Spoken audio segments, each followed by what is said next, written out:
Candidato al Senado por la coalición Por México al Frente. En esta elección, como nunca, se va a definir la visión del país y sobre todo el modelo económico a definirse en los próximos 6 años, inclusive yo creo que en la próxima década. ¿Cómo lo ve el senador? ¿Cómo lo ve el candidato ahorita? ¿Cuál es la posición del candidato a la senaduría con respecto a este que podría ser un parteaguas de cómo hemos construido el modelo económico en el país y poder cambiarlo a otro que no sabemos, no deja de ser una aventura? Bueno, yo soy de las personas que cree que para que México crezca de una manera mucho más acelerada, tienen que conjugarse varias cosas. Mi propuesta como candidato al Senado va orientada a dos cosas: a que nuestro estado sea más barato vivir y que nuestro estado sea más barato producir. Y en torno a eso, pues hay una serie de medidas e iniciativas que tienen que emprenderse para poder lograr o detonar el crecimiento económico. Pero yo partiría de algo que es finanzas públicas sanas, y responsables, que tengamos la oportunidad los mexicanos de darnos a nosotros mismos un gobierno que sea lo suficientemente eficiente en el gasto público, pero que al mismo tiempo también permita no excederse en el gasto precisamente a costa del endeudamiento. Creo que este tema es un tema toral para que podamos tener como mexicanos un gobierno eficiente en el gasto, insisto, pero que además no detone la inflación que tanto daño nos han ocasionado en sexenios pasados. Y creo que en ese sentido yo, como senador de la República, si tengo la oportunidad de serlo, seré una persona que luche mucho por esa estabilidad macroeconómica que nos permita precisamente detonar o sentar las bases para el crecimiento económico de nuestro país. Así me veo yo, como un senador que va a defender mucho estos criterios para que no tengamos inflaciones sexenales como las hemos tenido en años anteriores. Sí, nuestro estado es un estado diversificado, pero sí exporta. Entonces sí le pegaría a Sonora una decisión de este tipo. La otra parte, ¿usted cómo diagnostica ahorita a Sonora en la situación económica? ¿Cómo la ve? ¿Y cuáles son los retos que enfrentaría? Yo creo que uno de los retos se enfrenta precisamente tiene que ver con eso, con estas nuevas condiciones que se están queriendo poner con respecto a Estados Unidos y con Canadá. Otro de los retos que enfrentamos es cómo hacer de nuestra frontera más competitiva. Y yo creo que en ese sentido bien valdría la pena recordar una iniciativa que es de Ricardo Anaya y que nosotros a nivel Senado de la República estamos impulsando, que es reducir a la mitad el impuesto al valor agregado, el IVA en la frontera, en los municipios fronterizos, y equiparar u homologar los precios de la gasolina en los municipios fronterizos con respecto a los Estados Unidos.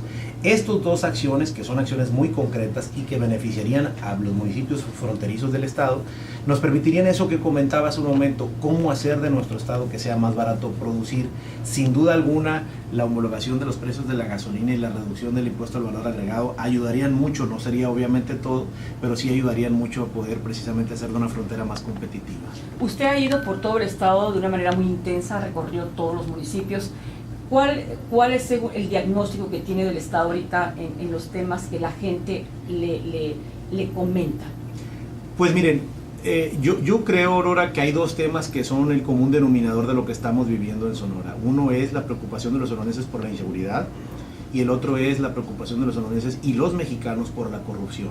Ahí en ese sentido creo que hay mucho que debemos hacer. Y yo creo que si algo estamos cansados los mexicanos es escuchar recurrentemente estos discursos que no terminan de aterrizar. Yo creo que en ese sentido sí creemos que los senadores, los diputados y cualquier otra autoridad que es electa tiene un compromiso muy grande para estar a la altura de esta exigencia que es muy legítima, en este caso de los mexicanos y de los sonorenses. Y yo le agregaría uno más, que a mí me toca mucho vivirlo y que ya prácticamente se me asocia mucho precisamente en función de lo que he venido estudiando en mi vida, que tiene que ver con el uso de las energías limpias y cómo hacer de las energías limpias un estado más competitivo, cómo hacer para que la energía solar, la del viento, la hidráulica incluso, en las presas que tenemos en nuestro estado, haga que sea más barato vivir y más barato producir. Y ahí hay una gama de oportunidad muy grande que no estamos aprovechando y que debiéramos hacer. Bueno, yo lo que comentaba es que si queremos nosotros lograr que nuestro estado sea más barato vivir y más barato producir, tenemos que identificar qué de lo que estamos haciendo nos resulta más caro y tenemos áreas de oportunidad de ahorro. Y la energía eléctrica es total. Sin duda alguna, sin duda alguna. Para darnos una idea, el consumo de electricidad en Sonora es el doble del consumo promedio de la media nacional. ¿Esto por qué? Por las temperaturas que tenemos. Y este es un ejemplo. Esta familia, que es una familia de Empalme, terminó pagando 9,349 pesos por un consumo de 1,800 kilowatts. Para que se den una idea, esta familia, que es una de las más de 8,000 familias de Sonora que están en la tarifa de alto consumo, mejor conocida como DAC, casi terminó pagando 5 pesos por kilowatt. Pagó 4 pesos con 99 centavos el kilowatt. Esto significa 4.99, 5 veces más el costo o más de la tarifa eléctrica 1F, que es la que aplica para las casas en un consumo promedio. Como esta familia de Empalme, tenemos nosotros 8,154 familias que actualmente están en este supuesto, en el supuesto de la tarifa de alto consumo. Pero fíjense nada más, de las 8,154, 7,836 son de Nogales, de este municipio.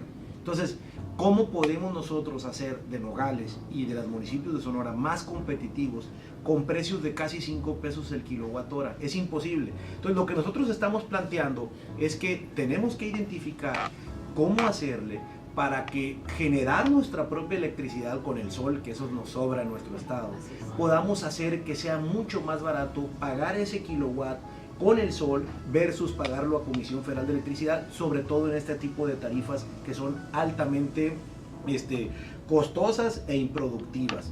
Entonces, la pregunta es muy sencilla, tendríamos que hacer nosotros, ¿cuánto me cuesta a mí producir un kilowatt con el sol versus cuánto me cuesta pagarle un kilowatt en la tarifa de alto consumo?